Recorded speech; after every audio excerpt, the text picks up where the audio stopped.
Chapter 6. I become supreme lord of the bathroom. Once I'd gotten over the fact that my Latin teacher was a horse, we had a nice tour, though I was careful not to walk behind him. I'd done Pooper Scooper Patrol and the Macy's Thanksgiving Day Parade a few times, and I'm sorry, I did not trust Chiron's back end the way I trusted his front. We passed the volleyball pit. Several of the campers nudged each other. One pointed to the Minotaur horn I was carrying. Another said, "That's him." Most of the campers were older than me. Their satyr friends were bigger than Grover, all of them trotting around in orange Camp Half-Blood t-shirts and nothing else to cover their bare, shaggy hindquarters.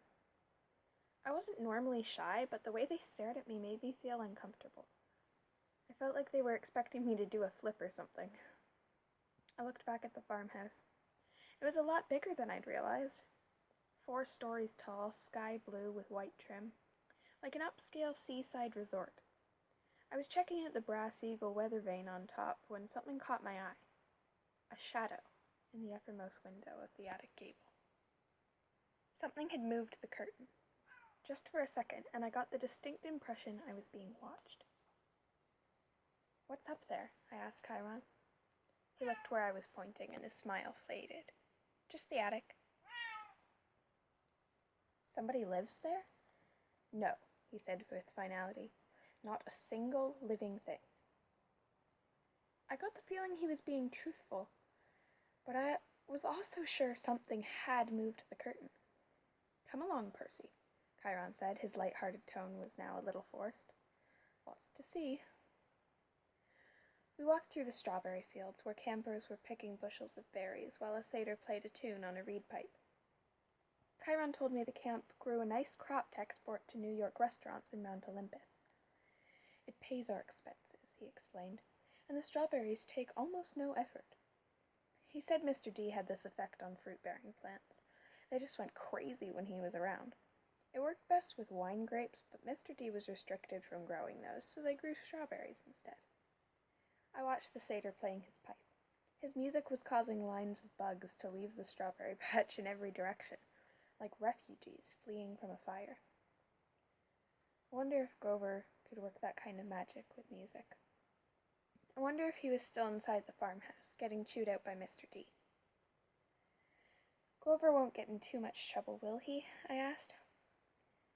"I mean, he was a good protector. Really," Chiron sighed.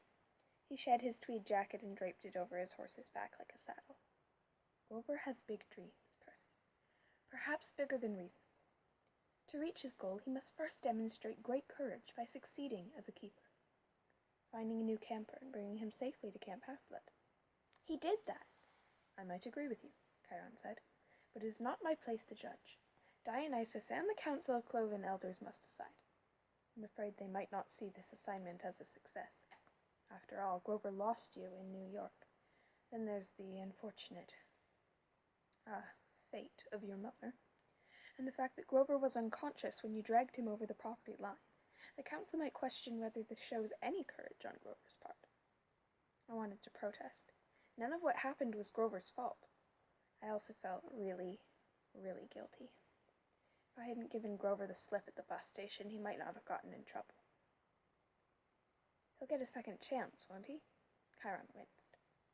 "I'm afraid this was Grover's second chance, Percy. The council was not anxious to give him another, either. After what happened the first time 5 years ago, Olympus knows, I'd advise him to wait longer before trying again. He's still so small for his age." "How old is he?" "Oh, 28. "What? And he's in 6th grade?" "Satyrs mature half as fast as humans, Percy. Grover has been the equivalent of a middle school student for the past 6 years. "That's horrible." "Quite," Chiron agreed. "At any rate, Grover is a late bloomer, even by satyr standards, and not yet very accomplished in woodland magic. Alas, he was anxious to pursue his dreams. Perhaps now he will find some other career." "That's not fair," I said. "What happened the first time? Was it really so bad?" Chiron looked away quickly. "Let's move along, shall we?" But I wasn't quite ready to let the subject drop. Something had occurred to me when Chiron talked about my mother's fate, as if he were intentionally avoiding the word death, the beginnings of an idea, A tiny, hopeful fire started forming in my mind. Chiron, I said. If the gods and Olympus and all that are real, yes, child. Does that mean the underworld is real too? Chiron's expression darkened. Yes, child. He paused as if choosing his words carefully. There is a place where spirits go after death. But for now, until we know more, I would urge you to put that out of your mind. What do you mean, until we know more? Come, Percy, let's see the woods. As we got closer, I realized how huge the forest was. It took up at least a quarter mile of the valley, with trees so tall and thick that you could imagine nobody had been there since the Native Americans. Chiron said, "The woods are stocked, if you care to try your luck, but go armed." Stocked with what? I asked. Armed with what? You'll see.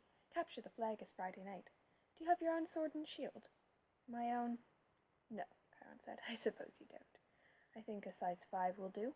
We'll visit the armory later.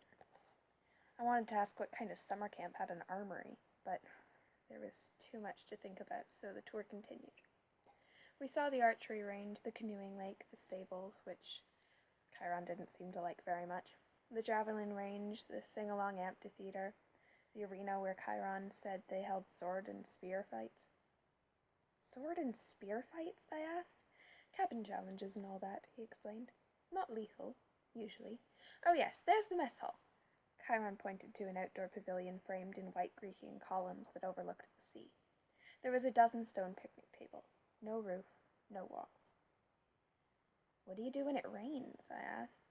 Chiron looked at me as if I'd gone a little weird. We still have to eat, don't we? I decided to drop the subject. Finally, he showed me the cabins. There were 12 of them, nestled in the woods by the lake. They were arranged in a U, with 2 at the base and 5 in a row on either side. They were without doubt the most bizarre collection of buildings I had ever seen, except for the fact that they each had a large brass number above the door. Odds on the left, evens on the right. They looked absolutely nothing alike. Number 9 had smokestacks like a tiny factory. Number 4 had tomato vines on the walls and a roof made out of real glass. 7 seemed to be made out of solid gold, which gleamed so much that the sunlight was almost impossible to look at. And they all had a commons area about the size of a soccer field, dotted with Greek statues, fountains, flower beds, and a couple of basketball hoops, which were more my speed. In the center of the field was a huge stone-lined fire pit. Even though it was a warm afternoon, the hearth smoldered, and a girl about 9 years old was tending the flames, poking the coals with a stick.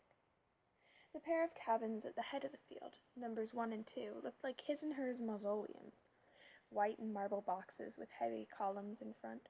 Cabin 1 was the biggest and bulkiest of the 12. Its polished bronze doors shimmered like a hologram, so that from different angles lightning bolts seemed to streak across them. Cabin 2 was more graceful somehow, with slimmer columns and garlanded with pomegranates and flowers. The walls were carved with images of peacocks. Zeus and Hera, I guessed. Correct, Chiron said. Their cabins look empty. Several of the cabins are, that's true. No one ever stays in 1 or 2. Okay. So each cabin had a different god, like a mascot. 12 cabins for the 12 Olympians, but why would some be empty? I stopped at the front of the first cabin on the left, cabin 3. It wasn't high and mighty like cabin 1, but long and low and solid. The outer walls were rough gray stone studded with pieces of seashell and coral, as if the slabs had been hewn straight from the bottom of the ocean floor. I peeked inside the open doorway, and Chiron said, "Oh, I wouldn't do that." But before he could pull me back, I caught the salty scent of the interior, like the wind on the shore of Montauk. The interior walls glowed with abalone. There were 6 empty bunk beds with silk sheets turned down, but there was no sign anyone had ever slept there. The place felt so sad and lonely I was glad when Chiron put his hand on my shoulder. Come along, Percy. Most of the other cabins were crowded with campers. Number 5 was bright red, a real nasty paint job, as if the color had been splashed on with buckets and fists. The roof was lined with barbed wire. A stuffed wild boar's head hung over the doorway. Its eyes seemed to follow me. Inside I could see a bunch of mean-looking kids, both boys and girls, arm-wrestling and arguing with each other while rock music blared. The loudest was a girl maybe 13 or 14. She wore a size extra, extra, extra large Camp Half-Blood t-shirt under a camouflage jacket. She zeroed in on me and gave me an evil sneer. She reminded me of Nancy Bobofit, though the camper girl was much bigger and tougher looking, and her hair was long and stringy, and brown instead of red. I kept walking, trying to stay clear of Chiron's hooves. "We haven't seen any other centaurs," I observed. "No," said Chiron sadly. "My kinsmen are wild and barbaric folk, I'm afraid. You might encounter them in the wilderness or at major sporting events, but you won't see any here." "You said your name was Chiron. Are you really—" He smiled down at me. "The Chiron from the stories, trainer of Hercules and all that? Yes, Percy, I am. But shouldn't you be dead?" Chiron paused, as if the question intrigued him. "I honestly don't know what about should be. The truth is, I can't be dead. You see, eons ago, the gods granted my wish. I could continue the work I loved. I could be a teacher of heroes as long as humanity needed me. I gained much from that wish, and gave up so much. But I'm still here, so I can only assume that I'm still needed. I thought about being a teacher for 3,000 years. It wouldn't have made my top 10 things to wish for list." "Doesn't it ever get boring?" No, he said. "Horribly depressing at times, but never boring." "Why depressing?" Chiron seemed to turn hard of hearing again. "Oh, look," he said. "Annabeth is waiting for us."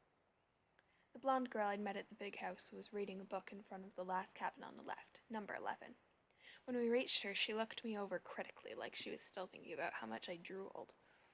I'd like to see what she was reading, but I couldn't make out the title. I thought my dyslexia was acting up, and then I realized the title wasn't even English. The letters looked Greek to me. I mean, like literally Greek. There were pictures of temples and statues in different kinds of columns, like those in an architecture book. "Annabeth," Chiron said, "I have a master's archery class at noon. Would you take Percy from here?" "Yes, sir." "Cabin 11, Chiron told me, gesturing towards the doorway. "Make yourself at home." Out of all the cabins, 11 looked the most like a regular old summer camp cabin, with emphasis on old. The threshold was worn down, the brown paint peeling. Over the doorway was one of those doctor's symbols, a winged pole with 2 snakes wrapped around it. What did they call it? A caducus? Inside was packed with people, both boys and girls, way more than the number of bunk beds. Sleeping bags were spread all over the floor. It looked like a gym where the Red Cross had set up an evacuation center. Chiron didn't go in. The door was too low for him, but when the campers saw him, they all stood and bowed respectfully. "Well then," Chiron said, "good luck, Percy. I'll see you at dinner." He galloped away toward the archery range. I stood in the doorway looking at the kids. They weren't bowing anymore. They were staring at me, sizing me up. I knew this routine. I'd gone through it enough at schools. "Well?" Annabeth prompted. "Go on." So naturally, I tripped coming in the door and made a total fool of myself. There were some snickets from the campers, but none of them said anything.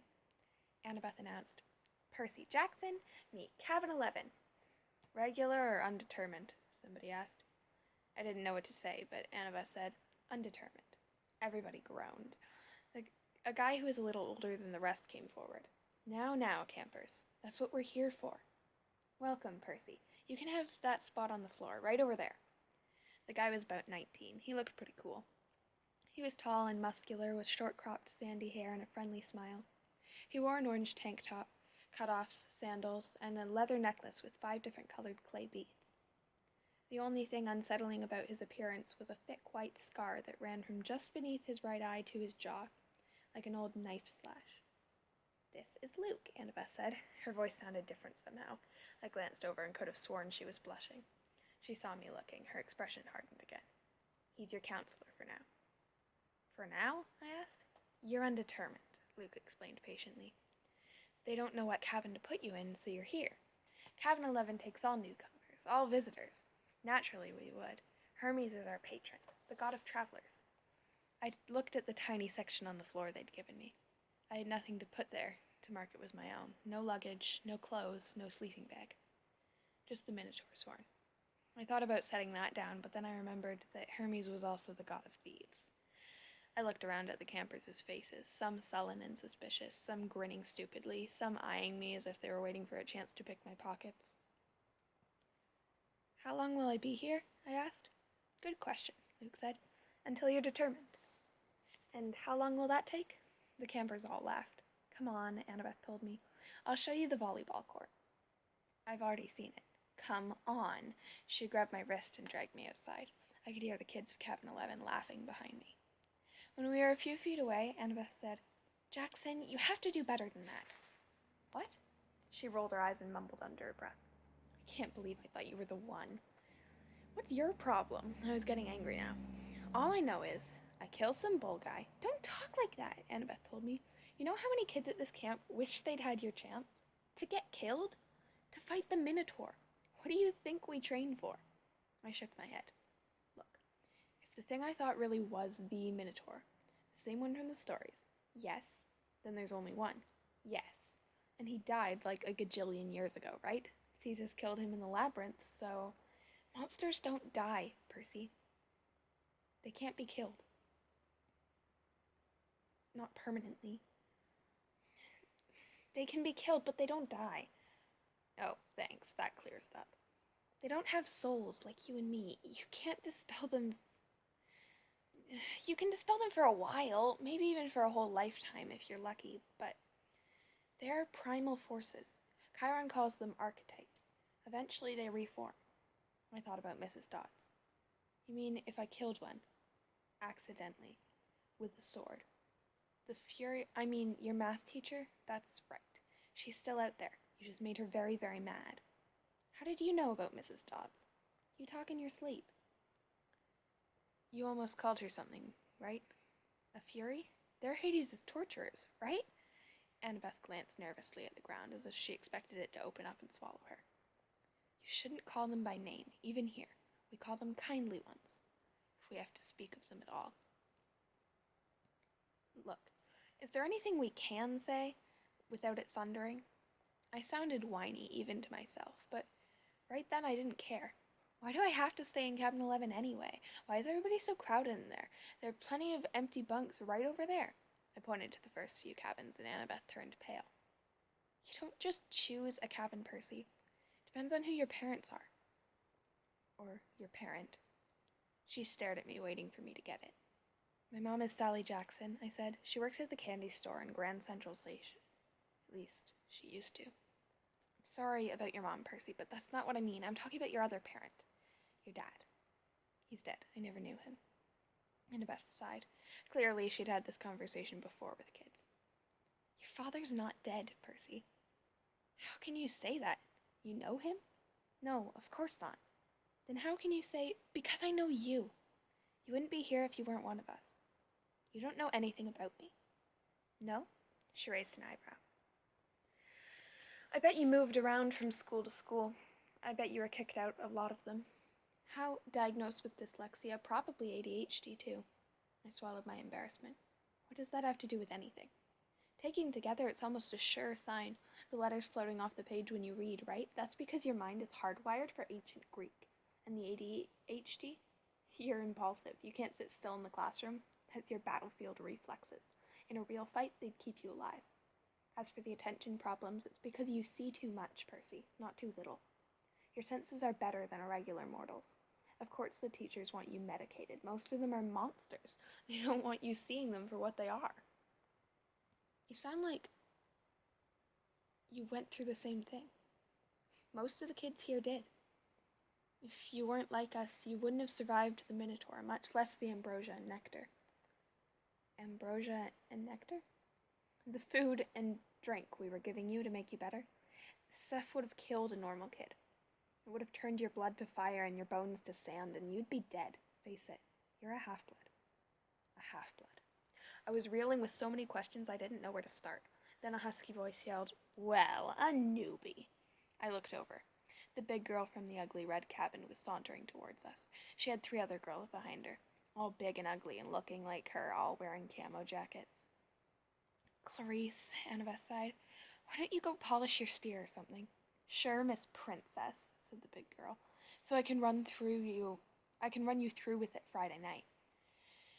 Erisys Corcus, Annabeth said, which I somehow understood was Greek for go to the crows, though I had a feeling it was a worse curse than it sounded. You don't stand a chance. We'll pulverize you, Clarice said, but her eye twitched. Perhaps she wasn't sure she could follow through on the threat. She turned towards me. Who's this little runt? Percy Jackson, Annabeth said. Meet Clarice, daughter of Ares. I blinked. Like the war god? Clarice sneered. You got a problem with that? No, I said, recovering my wits. Explains the bad smell. Clarice growled. We got an initiation ceremony for newbies. Percy. Whatever. Come on, I'll show you. Clarice, Annabeth tried to say. Stay out of it, wise girl. Annabeth looked pained. But she did stay out of it, and I didn't really want her help. I was the new kid. I had to earn my own rep. I handed Annabeth my minotaur horn and got ready to fight, but before I knew it, Clarice held me by the neck and was dragging me towards a cinder-block building that I knew immediately was the bathroom. I was kicking and punching. I'd been in plenty of fights before, but this girl Clarice had hands like iron. She dragged me into the girls' bathroom. There was a line of toilets on one side and a line of shower stalls down the other. It smelled like any other public bathroom, and I was thinking, as much as I could think with Clarice ripping my hair out, that if this place belonged to the gods, they should have been able to afford classier johns. Clarice's friends were all laughing, and I was trying to find the strength I used to fight the Minotaur, but it just wasn't there. Like he's big 3 material, Clarice said as she pushed me towards one of the toilets. Yeah, right, Minotaur probably fell over laughing. He was so stupid looking. Her friends snickered. Annabeth stood in the corner, watching through her fingers. Clarice bent me on my knees and started pushing my head toward the toilet bowl. It reeked like rusted pipes and, well, like what goes into toilets. I strained to keep my head up. I was looking at the scummy water, thinking, I will not go into that. I won't. And then something happened. I felt a tug in the pit of my stomach. I heard the plumbing rumble, the pipe shudder. Clarice's grip in my hair loosened. Water shot out of the toilet, making an arc straight over my head. The next thing I knew, I was sprawling on the bathroom tiles with Clarice screaming behind me. I turned just as the water blasted out of the toilet again, hitting Clarice straight in the face so hard it pushed her down onto her butt. The water stayed on her like the spray from a fire hose, pushing her backwards into a shower stall. She struggled, gasping, and her friends started coming towards her. But then the other toilets exploded too, and 6 more streams of water blasted them back. The showers acted up, and together all the fixtures sprayed the camouflage girls right out of the bathroom, spinning them around like pieces of garbage being washed away.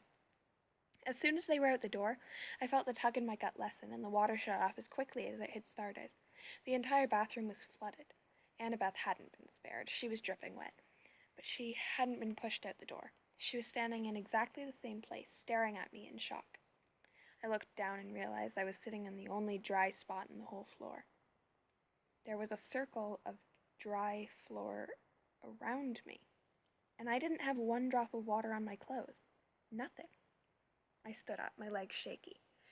Annabeth said, How did you... I don't know. We walked to the door. Outside, Clarice and her friends were sprawled in the mud. A bunch of other campers had gathered around to gawk. Clarice's hair was flattened across her face. Her camouflage jacket was sopping, and she smelled like sewage. She gave me a look of absolute hatred. You are dead, new boy. You are totally dead. I probably should have let it go, but I said, You want to gargle with toilet water again, Clarice? Close your mouth. Her friends had to hold her back. They dragged her toward Cabin 5 while the other campers made way to avoid her flailing feet. Annabeth stared at me. I couldn't tell whether she was just grossed out or angry at me for dousing her. What? I demanded. What are you thinking? I'm thinking, she said.